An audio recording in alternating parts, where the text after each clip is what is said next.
motherfucking deal, YouTube. This your boy, Coach Dante, in the motherfucking building with you guys today. Shout out to everybody, man, that support the channel. Shout out to everybody, that always come by the streams, the live streams and everything. Big shout out to everybody, man. First of all, shout out to my family, my brothers, my sister, on the Spotlight Sports Network. Shout out to you guys as well. Really appreciate you for welcoming me to the family. Really appreciate you guys, man. Shout out to everybody that support the channel as a whole. I really appreciate you guys. But shout out to Spotlight Sports Network from welcome me a part of the family, and I'm interested in doing work with each and every one of you guys throughout the football, basketball season and stuff, baseball. I don't get too much into wrestling or anything like that, but thank you guys so much for your love, your support, and looking forward to working with everybody in the family. So thank you, Mr. Duran, as well, and everybody on the Spotlight Sports Network for welcoming to the family. So, and that said, I had my first stream yesterday on the show. That was a blast. Appreciate you guys. Even though the Astros ain't do too well, that's what this video about. Houston Astros lose 7-1 a couple of days ago. Before the Seattle series, they lost 3 out of 4 to Kansas City. The Astros got a 45 and a 27 record against the top tier teams in baseball, like Cleveland, Boston. They lost the series to New York. They beat the Blue Jays. Who else they beat? They beat Oakland A's, Seattle. They dominate them. Boston, dominate. Chicago, dominate. These are very good playoff contention, championship contention teams that the Astros beat.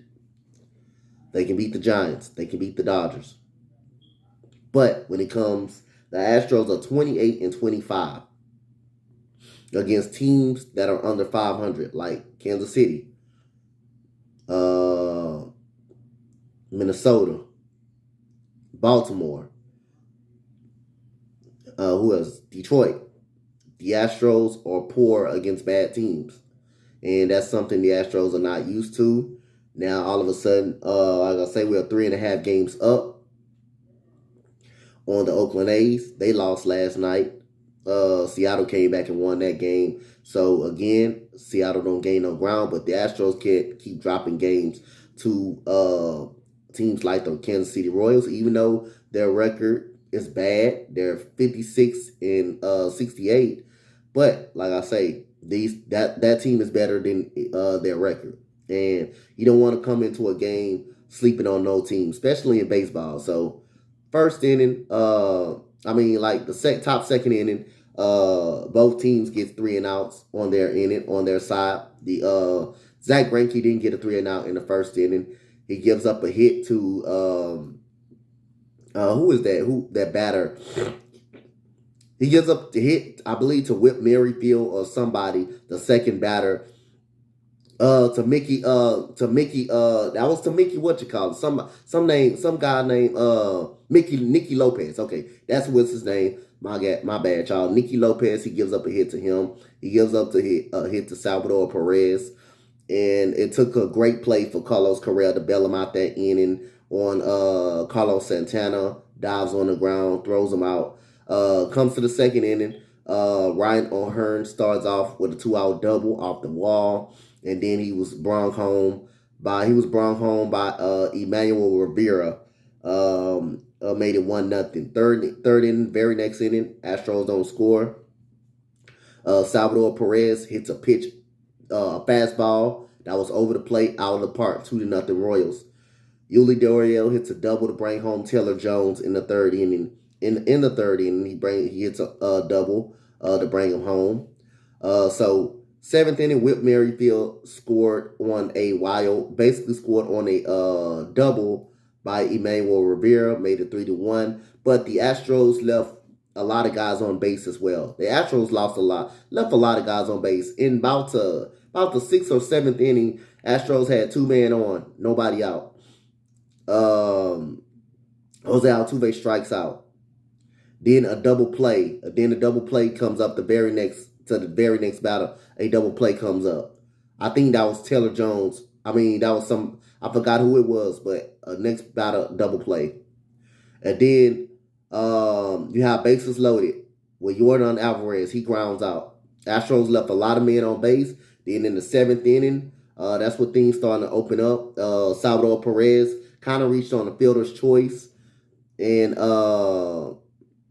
Emmanuel Rivera single in the eighth inning singles home Michael A. Taylor to make it 6-1, which is I thought the umpire made some bad calls in that scenario on Hemi Garcia. Michael A. Taylor's supposed to have been struck out twice, but that's kind of no excuses on that part of the end of Rocket. Astros got to basically handle business when they have to. Then in the eighth inning, Whit Merrifield hits a double to score Rivera and Michael A. Taylor to put the score at 8-1, at 7-1 pretty much.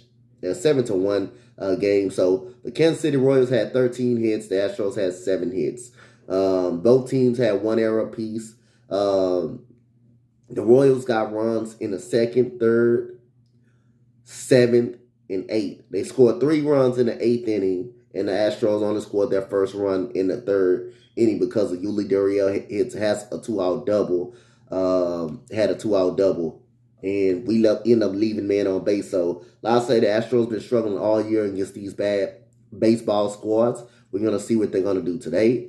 Again, shout out to the Spotlight Sports Network, man, for welcoming me to the family. And I'm here to grind. I'm here to work, man. And everything I upload is going to go on the channel. And it's going to, not only is going to go on my channel, it's going to go on the channel as well, on the Spotlight channel, streams, and all of that, man. Thank you guys so much for allowing me to work, man. And I really appreciate you guys. Shout out to everybody that support the videos, that support the channel. I really appreciate you guys. Much love.